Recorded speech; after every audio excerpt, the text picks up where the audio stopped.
তুই ফেলে এসেছিস কারি মন মন রে আমার, তাই জনম গেল শান্তি পেলি না রে মন মন রে আমার।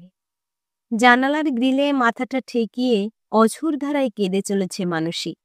চোখের জল আর বাদ মানছে না।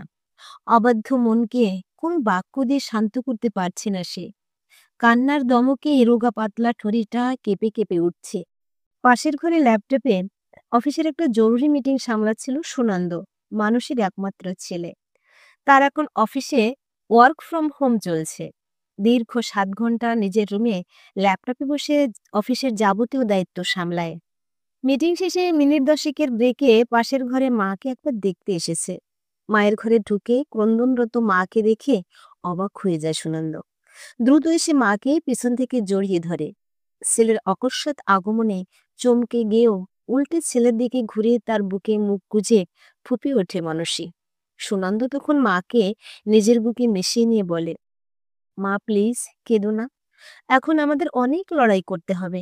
এই তো সবেমাত্র 2টো কিমোথেরাপি দেওয়া হয়েছে, এখনো চিকিৎসার অনেক ধাপ বাকি মা।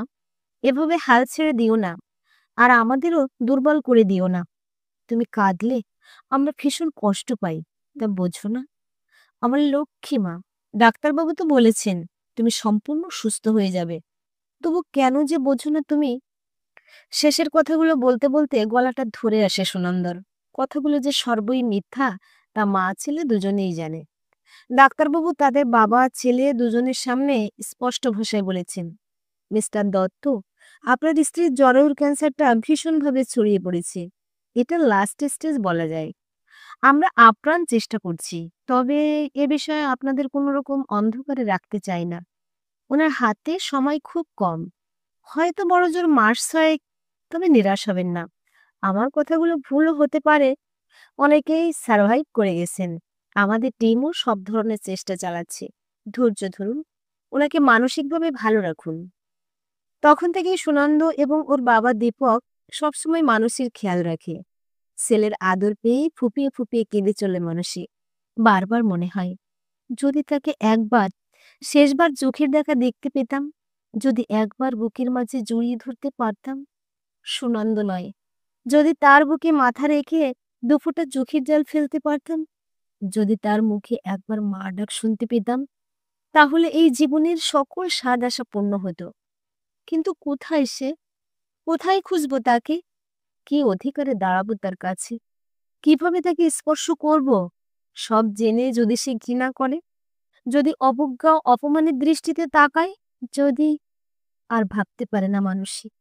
সুনন্দকে জড়িয়ে ধরে প্রবল বেগে কেঁদে ফেলে। রাতে প্রবল জ্বর আসে তার। জ্বরের ঘুরে বিড়বিড় করে উঠি, অনুরাগ, অনুরাগ তুই কোথায়? অনুরাগ, আমার কাছে আয় বাবা, আমার কোলে আয় সোনা। সুনন্দ ও দীপক পরস্পর পরস্পরের মুখের দিকে তাকায়। দুজনের চোখে একই জিজ্ঞাসা, এই অনুরাগটা কে? 2 দিন পর একটু সুস্থ হয় মানসী, কিন্তু তার চোখ মুখ সম্পূর্ণ বসে গেছে। কেমোর প্রভাবে পুরো মাথা ন্যাড়া। এককালের ডাকসাইটের সুন্দরী মানুষের দিকে এখন তাকাতে পারে না দীপক। মরণব্যাধি ক্যান্সার মানুষের সব সৌন্দর্য শুষে নিয়েছে। তার উপর আছে মানুষের কোনো চাপা গোপন বেদনা, যা মানসীকে ভেতরে ভেতরে শেষ করে দিচ্ছে। আজ তার জানতেই হবে কি এমন গোপন কথা, আর এই অনুরাগটাই বা কে? মনে মনে পণ করে দীপক। মানুষের হাত দুটো ধরে বলে, মানু, আমরা তো অনেক দিনের জীবন সঙ্গী, পরস্পর পরস্পরকে দীর্ঘদিন ধরে চিনি, জানি। তোমার মনে এমন কিছু গোপন আছে কি, যেটা তোমাকে শরীরের সাথে সাথে ভীষণভাবে মানসিক কষ্টে রেখেছে? আমি অনুভব করছি মানু, তুমি ভীষণ মানসিক কষ্টে আছো। তার কারণটা কি আমাকে বলা যায় না, নাকি বিশ্বাস করে বলতে আপত্তি আছে? দীপকের কথা শুনে ভীষণভাবে চমকে ওঠে মানসী। ক্লান্ত চোখে স্বামীর দিকে তাকায়। আজ এতদিন ধরে যে সত্য মনের অন্তরে গোপন করে রেখেছিল, তা দীপককে ভীষণভাবে বলতে ইচ্ছা করে, কিন্তু মনে একরাশ দ্বিধাদ্বন্দ্ব ভর করে। যদি সব জেনে দীপক দূরে ঠেলে দেয় আমাকে, ঘৃণা করে, সুনন্দ অবিশ্বাসের দৃষ্টিতে তাকায়, আমাকে ঘৃণা করতে আরম্ভ করে, সহ্য করতে পারবো না আমি। যার চেয়ে চুপ করে থাকাই ভালো। দীপক ও সুনন্দকে নিয়েই তো তার সাজানো ভরা সংসার। কিভাবে নিজের হাতে নষ্ট করবে সে? পরক্ষণেই আবার ভাবে, আমি তো এখন জীবন মৃত্যুর মাঝে দাঁড়িয়ে আছি। এখন সব সত্য কথা বলে দিই, এমনিতেই হাতে সময় কম। তারপর দীপক সুনন্দ যা ভালো বুঝে করবে। দীপক এখনো তার হাত ধরে চোখের দিকে তাকিয়ে আছে। দীপকের হাত দুটো ধরে ক্লান্ত গলায় মানসী বলে, আমি তোমাকে অনেক কিছু লুকিয়েছি দীপক। অনেকবার মনে হয়েছিল বলে দিই, কিন্তু বলতে পারিনি গো। তোমার ভালোবাসা আমাকে স্বার্থপর করে রেখেছিল, তা আমি হারাতে চাইনি। নিজের পুরনো অতীত ভুলে তোমাকে, আমাদের ছেলে সোনুকে নিয়ে সুখের স্বর্গ রচনা করেছি। কিন্তু সোনু আমার একমাত্র সন্তান নয়। আমার আরো একজন সন্তান ছিল। নিতান্ত স্বার্থপরের মতো আমি তাকে বিসর্জন দিয়েছি দীপক। কুন্তী মায়ের মতো কর্ণকে জলে ভাসিয়ে দিয়েছি। বাঁধভাঙা কান্নায় ভেঙে পড়ে মানসী। প্রচন্ড রকম ভাবে চমকে ওঠে দীপক। বাবা মায়ের জন্য 2 কাপ গ্রিন টি করে তাদের ঘরের দিকে যাচ্ছিল সুনন্দ। মায়ের কথাগুলো শুনে পুরো স্থির হয়ে দাঁড়িয়ে যায়। নিজের অজান্তেই হাতে ধরা চায়ের ট্রেটা নড়তে থাকে। ক্রন্দনরতা মানুষের পিঠে সান্ত্বনার হাত রেখে দীপক সস্নেহে বলে, কাঁদে না মানু, শরীর খারাপ করবে তো। আমাকে প্রথম থেকে বলো কি হয়েছিল, আমি তো কিছুই বুঝতে পারছি না। চোখের জল মুছে মানসী বলে, হ্যাঁ সবই বলছি শোনো। এরপর মানুষের জওয়ানিতে গল্পটা আরম্ভ হয়। অঞ্জলি লহ মোর সঙ্গীতে, অঞ্জলি লহ মোর, প্রদীপ শিখা সম কাঁপিছে প্রাণ মম, তোমারও সুন্দর ভঙ্গিতে, অঞ্জলি লহ মোর সঙ্গীতে। চোখ বন্ধ করে বিভোর হয়ে নজরুল গীতি গাইছে সদ্য কিশোরী মানসী। এক মনে ছাত্রীর গান প্রাণ ভরে শুনছেন বসুধা দেবী ও তবলায় যোগ্য সঙ্গত করছে তার একমাত্র ছেলে আনন্দ। তবলা বাজাতে বাজাতে তার বিমুগ্ধ চোখ বারবার গায়িকাকে ছুঁয়ে যাচ্ছে। গানের শেষে বসুধা দেবী বলেন, তোর গলায় সুর আছে মানসী, গানটা তুই ছাড়িস না মা। গান নিয়ে তুই অনেক দূর যাবে, আমি পরিষ্কার দেখতে পাচ্ছি। গানের ক্লাস করে মাসিমণির বাড়ি থেকে বেরোনোর সময় হঠাৎ আনন্দ ডাকে, শোন মানু, শুধু গান করলেই হবে না, সামনে উচ্চ মাধ্যমিক পরীক্ষা, সেটাও ভালোভাবে দিতে হবে তো নাকি? আয় আমার ঘরে আয়, তোর জন্য ভূগোলের নদী চ্যাপ্টারের একটা নোট বানিয়ে রেখেছি, নিয়ে যা। সস্নেহী বসুধা দেবী বলেন, যা মা, আনন্দের ঘরে যা, আমি তোদের জন্য গরম গরম টোস্ট বানিয়ে দিচ্ছি, খেয়ে তবে বাড়ি যাস। বসুধা মাসিমণির বাড়িতে অবাধ যাতায়াত মানুষের। বসুধা এবং মানুষের মা অতসী দুজন ছোটবেলার বান্ধবী, একই পাড়ায় পাশাপাশি বাড়ি। মানসীর মা অতসী প্রেম করে তাদেরই পাশের পাড়ার রতিনবাবুকে বিয়ে করেন। রতিনবাবু পুলিশে চাকরি করেন। বারবার এখানে ওখানে বদলির জন্য অতসী ও মেয়েদের, মানসী ও সরসী, নিজেদের দেশের বাড়িতে রেখেছিলেন, যাতে তাদের পড়াশোনা ও গান বাজনার অসুবিধা না হয়। অতসীর বাপের বাড়ি ও শ্বশুর বাড়ি কাছাকাছি বলে 2 মেয়েকে মানুষ করতে কোনো অসুবিধা হয়নি তার। অতসীর বান্ধবী বসুধা স্বামীর সঙ্গে ডিভোর্সের পর একমাত্র পুত্র আনন্দকে নিয়ে বাপের বাড়িতে ফিরে আসে এবং এখানে এসে নিজের একটা গানের স্কুল খোলে।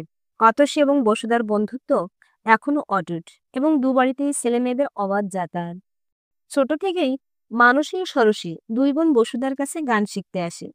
তবে মানুষের গানের প্রতি অসম্ভব নিষ্ঠা দেখে বসুধা দেবী তাকে সপ্তাহে 2 দিন আলাদা করে গান শেখায়। আনন্দের ডাকে সিঁড়ি দিয়ে দৌড়ে দোতলায় আনন্দের ঘরে চলে যায় মানসী।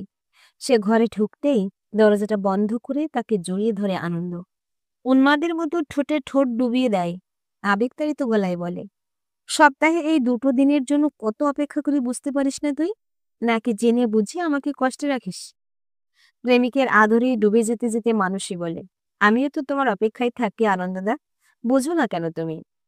এরপর দুজন দুজনের গভীরে ডুবতে থাকে। বছর 2 হয়েছে আনন্দের সঙ্গে প্রেমের সম্পর্কে জড়িয়ে পড়েছে মানসী। আনন্দ ভূগোল অনার্সের 2য় বর্ষের ছাত্র। উচ্চ মাধ্যমিকে চোখ ধাঁধানো রেজাল্ট হয়েছিল তার। গানের গলা অসম্ভব ভালো, আর ভালো তবলা বাজায়।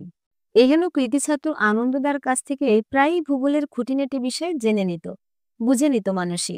আর আনন্দও নিজের হাতে ভূগোলের সব নোট তৈরি করে মানসীকে পড়িয়ে বুঝিয়ে দিত।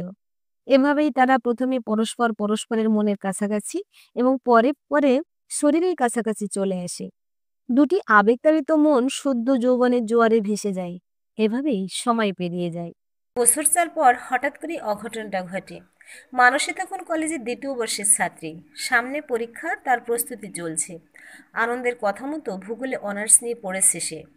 কদিন থেকেই তার ভীষণ শরীর খারাপ, তবুও সব কিছু তুচ্ছ করে পড়াশোনার গভীরে ডুবে আছে। আনন্দদার মতোই ভালো রেজাল্ট তাকেও করতে হবে যে। ওদিকে আনন্দ কলেজে ভূগোলে ফার্স্ট ক্লাস ফার্স্ট হয়ে অ্যাপ্লাইড জিওলজি নিয়ে উচ্চতর পড়াশোনা করতে বোম্বে আইআইটিতে চলে গেছে। অনার্সের পরীক্ষার পর একদিন মাথা ঘুরে পড়ে যায় মানসী। তবুও সেভাবে বিষয়টা গুরুত্ব দেয়নি। খেয়াল করে হঠাৎ পিরিয়ড বন্ধ হতে। ঘরেই প্রেগন্যান্সি কিট কিনে এনে দেখে সে। কিটে দুটো গোলাপি দাগ দেখি মাথা ঘুরে যায় তার। দ্রুত হাতে আনন্দকে ডায়াল করে হাঁপাতে হাঁপাতে বলে, আনন্দ, তুমি তাড়াতাড়ি এখানে চলে এসো। আমি প্রেগনেন্ট আনন্দ, প্লিজ কিছু একটা করো। উপরান্তে আনন্দ তাকে বলে, আমার সামনে পরীক্ষা, সাংঘাতিক চাপে আছি, এখন কোনোভাবেই ওখানে যাওয়া সম্ভব নয়। তাছাড়া কয়েকদিন আগেই তো গিয়েছিলাম। এখন আমাকে ঠান্ডা মাথায় একটু ভাববার সময় দে মানু, আমি তোকে পরে ফোন করে জানাচ্ছি। না, ভেবে কোনো উত্তর দেয়নি আনন্দ, আর ফোনও করেনি। আতঙ্কিত মানুষই আবার ফোন করেছিল আনন্দকে। কি ভাবলে তাড়াতাড়ি বলো প্লিজ, আর তুমি এখানে যেভাবেই হোক এসো, আমাকে বিয়ে করে নাও। আমি একা এসব সামলাতে পারবো না, আমার ভীষণ ভয় করছে আনন্দ। এখন তোকে বিয়ে করা আমার পক্ষে সম্ভব নয় মানু, আমার সামনে উজ্জ্বল ভবিষ্যৎ পড়ে আছে। তুই নিজেই যা হোক একটা কিছু কর, যেভাবেই হোক বাচ্চাটাকে নষ্ট করে দে। এখন আমি তোর কোনো দায়িত্ব নিতে পারবো না রে, ভুল বুঝিস না আমায়। এরপর ফোন রেখে দিয়েছিল আনন্দ। আনন্দের কথাগুলো মেনে নিতে পারেনি মানুষই। ছুটে গিয়েছিল বসুধা মাসিমণির কাছে। সব শুনে মুখটা থমথমে হয়ে গিয়েছিল বসুধার। কড়া ভাষায় বলেছিল, কেন মিছে মিছে আনন্দ নামে দোষ দিচ্ছিস মানু? আমি মানি না আমার ছেলে এ কাজ করতে পারে। কিভাবে বিশ্বাস করব তোকে? তুই তো কলেজে পড়ছিস, অনেক ছেলে বন্ধু, তাদের কারোর সাথে মুখ পুড়িয়ে আমার ভোলা ভালা ছেলেটার নামে দোষ দিচ্ছিস না তো? যা যা, নিজের ঘরে যা। তুই যে এত জঘন্য মেয়ে আমার জানা ছিল না, আর এ বাড়িতে আসিস না তুই। অপমানে মুখ কালো করে বাড়ি ফিরেছিল মানুষই। ততদিনে চিরচেনা আনন্দকেও অচেনা লাগছিল। নিজের ফোন নাম্বার বদলে নিয়েছিল আনন্দ। কোনো অবস্থাতেই তার সঙ্গে আর যোগাযোগ করতে পারে না মানুষই। আর তারপরে চরম সিদ্ধান্তটা নেয়। ব্লেড দিয়ে হাতের শিরা কেটে আত্মহত্যার চেষ্টা করে। বোন সরসীর তৎপরতায় সে যাত্রায় বেঁচে যায়। নার্সিংহোমে ভর্তি করার পর পুরো ঘটনাটা জেনে যায় বাবা মা। নিজের বাবা মা বোনের কাছে আনন্দের সব কথা স্বীকার করে কান্নায় ভেঙে পড়ে মানুষই। তারপর রথিনবাবু ও অতসীর সঙ্গে প্রবল কথা কাটাকাটি হয় বসুধার। অতসী কেঁদে বান্ধবীর হাত দুটো ধরে অনুরোধ করে মানুষের সঙ্গে আনন্দের বিয়ে দিয়ে দেওয়ার জন্য। কিন্তু প্রবল বিতৃষ্ণায় বান্ধবীর হাতটা ছাড়িয়ে নিয়ে বসুধা বলে, কার না কার পাপ তাকে আনন্দ নামে চালাচ্ছে তোর মেয়ে। ওকে আমি কিছুতেই আমার আনন্দের জীবনটা নষ্ট করতে দেব না, তোরা বেরিয়ে যা আমার বাড়ি থেকে। চোখের জলটা মুছে শক্ত হয়ে দাঁড়ান রথিনবাবু। স্ত্রীকে হাত ধরেই বসুধার বাড়ি থেকে বের করে নিয়ে আসেন। এখান থেকে চলো অতসী, আমাদের মেয়ে, আমাদেরকে তার দুঃসময়ে পাশে দাঁড়াতে হবে। এখানে ফালতু চোখের জল নষ্ট করে কোনো লাভ নেই। তারপর স্ত্রী মেয়েদের নিয়ে কলকাতায় ফ্ল্যাট ভাড়া করে বহরমপুর থেকে চলে আসেন রথিনবাবু। মানসীকে নিয়ে চলে যান দিল্লি, নিজের একমাত্র দিদির বাড়ি। সেখানে পিসির কাছে তার পরিচর্যায় যত্নে থাকে সে, কারণ ততদিনে তার গর্ভস্থ ভ্রূণের 4 মাস হয়ে গেছে। ডাক্তারবাবু প্রাণের ঝুঁকি নিয়ে কিছুতেই অপারেশন করতে রাজি নন। দিল্লির এক নার্সিংহোমে ফুটফুটে এক পুত্র সন্তানের জন্ম দেয় সে।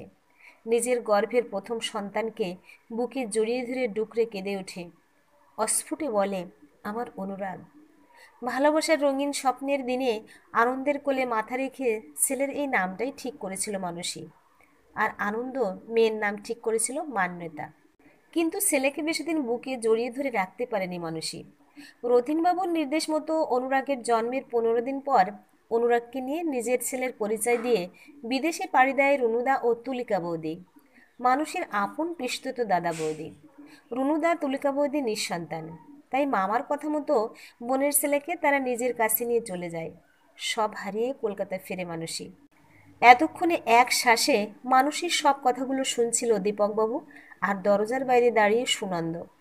মানুষই থামতেই বলে, তারপর অনুরাগের আর কোনো খোঁজ পাওনি তুমি? নিজেদের পরিবারেই তো সে ছিল, কখনো দেখনি তাকে? কাঁদতে কাঁদতে সে বলে, না গো, আমার বাবা খুব কড়া প্রকৃতির ছিলেন। শক্ত হাতে আমার জীবন সাজিয়ে দিয়ে গেছেন তিনি। কলকাতায় এনে সুরভিবালা মহিলা কলেজে ইংরেজি অনার্স নিয়ে আমাকে ভর্তি করে দেন। কলেজ শেষ হওয়ার পর সম্বন্ধ করে তোমার সাথে বিয়ে দেন। মাথায় হাত দিয়ে প্রতিজ্ঞা করিয়ে নেন, এসব কথা যেন সম্পূর্ণ ভুলে যাই আমি। ভুলেও যেন পুরনো কথা, পুরনো সম্পর্ক কখনো কারো কাছে প্রকাশ না করি। তোমাকে পেয়ে, তোমার ভালোবাসা পেয়ে, সুনন্দকে পেয়ে সব ভুলে থাকার চেষ্টা করতাম। কিন্তু অবচেতনে সে তো সবসময় ছিল দীপক, কোনো দিনও তো আমার মনের আড়াল হয়নি। বাবার কথা মতোই রুনুদা, তুলিকা বৌদি আমার সাথে কোনো যোগাযোগ রাখেনি। তোমার সঙ্গে বিয়ের পর আমি তখন বেঙ্গালুরুতে। ওরা যে কখন দিল্লি আসতো আর কখন সুইডেন ফিরে যেত আমি জানতেও পারতাম না। তারপর পিসিমণি ও রুনুদার কাছে সুইডেন চলে গিয়েছিল। সব কিছু হারিয়ে গিয়েছিল সারা জীবনের মতো। আর আনন্দ, তার কোনো খবর পাওনি? না গো, তখন আমি ভরপুর সংসারী, সুনন্দকে নিয়ে, ওর পড়াশোনা নিয়ে প্রচণ্ড ব্যস্ত। অনেক অনেক দিন পর মায়ের কাছে খবর পাই আনন্দ নাকি বড় চাকরি নিয়ে জাপানে আছে। ওখানে একজন জাপানি মহিলাকে বিয়ে করেছে। বহরমপুরের বাড়ি সম্পত্তি সব বিক্রি করে দিয়েছে ও বসুধা মাসিকে একটা বৃদ্ধাশ্রমে রেখে দিয়ে গেছে। একটা দীর্ঘশ্বাস বেরিয়ে আসে দীপকের। তার মুখের দিকে তাকিয়ে মানুষই বলে, আমি হয়তো তোমাকে ঠকিয়েছি দীপক, এসব কথা তোমাকে আগে জানানো উচিত ছিল। তবে আমার বাবা মায়ের মুখ চেয়ে পারিনি দীপক। ওদেরকে আমি অনেক কষ্ট, অনেক দুঃখ দিয়েছি। বাবা মা আমাকে সুখী দেখতে চেয়েছিলেন, আর আমিও পুরনোকে ভুলে জীবনে এগিয়ে যেতে চেয়েছিলাম। তুমি আমাকে স্বার্থপর বলতে পারো, কিন্তু বিশ্বাস করো, তুমি ও সুনন্দ, তোমরা দুজনেই আমার জীবন। তোমাদের জন্যই আজও আমি বেঁচে আছি। এখন মৃত্যুমুখে দাঁড়িয়ে মিথ্যা বলবো না তোমায়। একবার ইচ্ছে করে তাকে দেখতে, মন প্রাণ ভরে দেখতে, একটু স্পর্শ করতে, আর কিছু নয়। সুনন্দকে বুকে জড়িয়ে ধরে কত রাত তার কথা ভেবে যে আমি কেঁদে ভাসিয়েছি তুমি জানো না দীপক। এ কষ্টের ভাগ কাউকে দেওয়ার নয়। ক্যান্সারের শারীরিক যন্ত্রণার চেয়েও গভীর এক মানসিক যন্ত্রণায় অহর্নিশি ভুগছি আমি। সব শুনে হয়তো তুমি আমাকে ঘৃণা করবে, কিন্তু তোমাকে এসব কথা খুলে বলতে পেরে আজ আমি অনেকটাই ভারমুক্ত। এগিয়ে এসে সস্নেহে স্ত্রীর মাথায় হাত রেখে দীপক, আমি কিছু মনে করছি না মানুষই, ওটা তোমার সুদূর অতীত। এতদিন যা ফেলে এসেছো সেটা ভেবে আজ আর মন খারাপ করো না। তোমার অনুরাগ হয়তো ভালোই আছে। এখন তুমি নিজের শারীরিক অবস্থার কথা ভাবো, আর আমাদের কথা ভাবো। আমি তোমাকে ভীষণ ভালোবাসি যে। ক্লান্তভাবে স্বামীর কোলে মাথা রাখে মানুষই। সারা রাত বিনিদ্র কাটে সুনন্দর। ভোর রাতে একটা কঠিন সিদ্ধান্ত নেয় সে। এর পরের দিনগুলো ঝড়ের গতিতে পেরিয়ে যায়। ইতিমধ্যেই তৃতীয়বার কেমো দেওয়া হয়েছে মানসীকে। দিন পাঁচেক হলো চিত্তরঞ্জন ক্যান্সার হাসপাতাল থেকে বাড়িতে ফিরে এসেছে। ক্লান্ত বিষণ্ণ রুগ্ন বিছানায় মিশে গেছে। দিনরাত অক্লান্তভাবে মায়ের সেবা করছে সুনন্দ। হঠাৎ একদিন সে বলে, মা দেখো, তোমার সাথে কে দেখা করতে এসেছে। বিছানায় বসে আগন্তুকের দিকে তাকিয়ে চমকে ওঠে সে। যেন ভীষণ চেনা কাউকে কতদিন পরে সে দেখছে। যেন যুবক আনন্দ এতদিন পর তার চোখের সামনে এসে দাঁড়িয়েছে। আনন্দ আবার ফিরে এসেছে। কে কে কে ও সোনু? ও কে? তবে কি ও কে? ও বলতে বলতেই প্রবল আবেগে সুনন্দর কোলে জ্ঞান হারায় মানসী। দৌড়ে এসে মানসীকে ধরে ফেলেছে অনুরাগ। কিছুক্ষণ পর চোখে মুখে জলের ঝাপটা দেওয়ার পর চোখ খুলে মানসী। কান্না ভেজা গলায় সুনন্দ তখন ডেকে যাচ্ছে, মা, ও মা, তুমি ঠিক আছো? অনুরাগ মানসীর হাত দুটো ধরে বসে আছে। সেও ভীষণ উদ্বিগ্ন। মানুষের শারীরিক অসুস্থতার কথা শুনেছে সুনন্দর কাছে। চিন্তান্বিত স্বরে বলে সে, তুমি এখন কেমন আছো মা? কিছুই বিশ্বাস হয় না মানুষের। ফ্যালফ্যাল চোখে অনুরাগের দিকে তাকিয়ে আছে সে। এই ছেলে তাকে মা বলে ডাকছে। নিজের কানকে বিশ্বাস হয় না তার। দু চোখে জল গড়িয়ে বয়ে যায়। তার চোখের জল দুই হাতে মুছিয়ে দিতে দিতে অনুরাগ বলে, তোমার বেশি চিন্তা করা বারণ তো। এভাবে কেঁদো না। এই তো আমি তোমার কাছে ফিরে এসেছি মা। এবার আর পারে না মানুষই। সুনন্দর কাছ থেকে সরে গিয়ে অনুরাগকে জড়িয়ে ধরে জোরে জোরে চিৎকার করে কেঁদে ওঠে। অনুরাগের দু চোখেও তখন জলের ধারা। সবাই মা আসলের মধুর মিলন দেখে কাঁদছে। কাঁদতে কাঁদতে অনুরাগ বলে, আমি এসব কিছুই জানতাম না মা। মামুনি বাপি কখনো কোনো কথা আমাকে বলেনি। 1 মাস আগে সুনন্দার সঙ্গে আমার ফোনে যোগাযোগ হয়। সুনন্দার কাছ থেকে আমি সব শুনি। তোমার সব কথাগুলো রেকর্ডিং করে সুনন্দ আমাকে পাঠায় মা। তারপর আমি মামুনি বাপির কাছে সব সত্য কথা জানতে চাই। আমার চাপে ওরা আমাকে সব কথা বলে। তোমার শরীরের এই অবস্থার কথা শুনে আমি নিজেকে আর স্থির রাখতে পারিনি মা। তোমাকে একবার দেখব বলে মামুনি বাপিকে নিয়ে সুইডেন থেকে এখানে চলে আসি। ফোপাতে ফোপাতে মানুষই বলে, ক্ষমা করে দে বাবা, তোর অসহায় মাটাকে ক্ষমা করে দে। এতে তো তোমার কোনো দোষ ছিল না মা, তাই এতদিন বাদে ক্ষমা চাওয়ার কোনো প্রশ্নই নেই। আমি শুধু আমার গর্ভধারিণী মাকে একটু ছুঁয়ে দেখতে চাই। এখন একটু আমাকে আদর করো তো। গভীর তৃপ্তিতে অনুরাগকে বুকে জড়িয়ে ধরে মানসী। ওদিকে সুনন্দ ঠোঁট ফুলিয়ে বলে, ও মা, তাহলে এখন আমি বাদ? দাদাভাইকে পেয়ে আমাকে ভুলে গেলে? আমি যে কঠোর পরিশ্রম করে ছোট মাসিমণির কাছ থেকে সব পুরনো ঠিকানা ফোন নাম্বার জোগাড় করে দিল্লিতে খোঁজ খবর নিয়ে রুনু মামার ঠিকানা বের করে অনুরাগ দাদার সঙ্গে যোগাযোগ করলাম, দাদাকে তোমার কাছে নিয়ে এলাম, এখন তুমি আমাকেই দেখছো না? চোখের জলটা মুছে সুনন্দর হাতটা ধরে তাকে বুকে টেনে নেয় মানসী। সুনন্দ এবং অনুরাগ দুজনেই তাদের অসুস্থ গর্ভধারিণী মাকে শক্ত করে জড়িয়ে ধরে।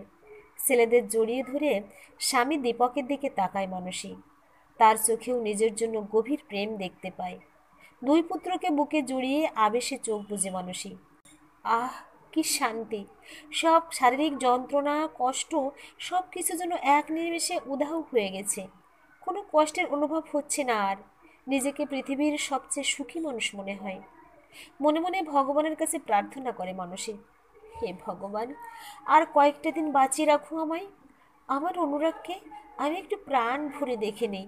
সারা জীবনের সঞ্চিত আদর মমতা ছেলেটার উপর বর্ষিত করি। আর কয়েকটা দিন ভগবান। সর্বশক্তিমান ঈশ্বর মুস্কি হেসে নীরব থাকেন। প্রিয় ভিউয়ার্স, এতক্ষণ সাথে থেকে গল্পটা শোনার জন্য অশেষ ধন্যবাদ। গল্পটা ভালো লাগলে একটা লাইক, কমেন্ট ও শেয়ার করতে ভুলবেন না। আর পরবর্তীতে এরকম আরও সুন্দর সুন্দর গল্প শোনার জন্য আমার চ্যানেলটা সাবস্ক্রাইব করে পাশে থাকুন। ধন্যবাদ।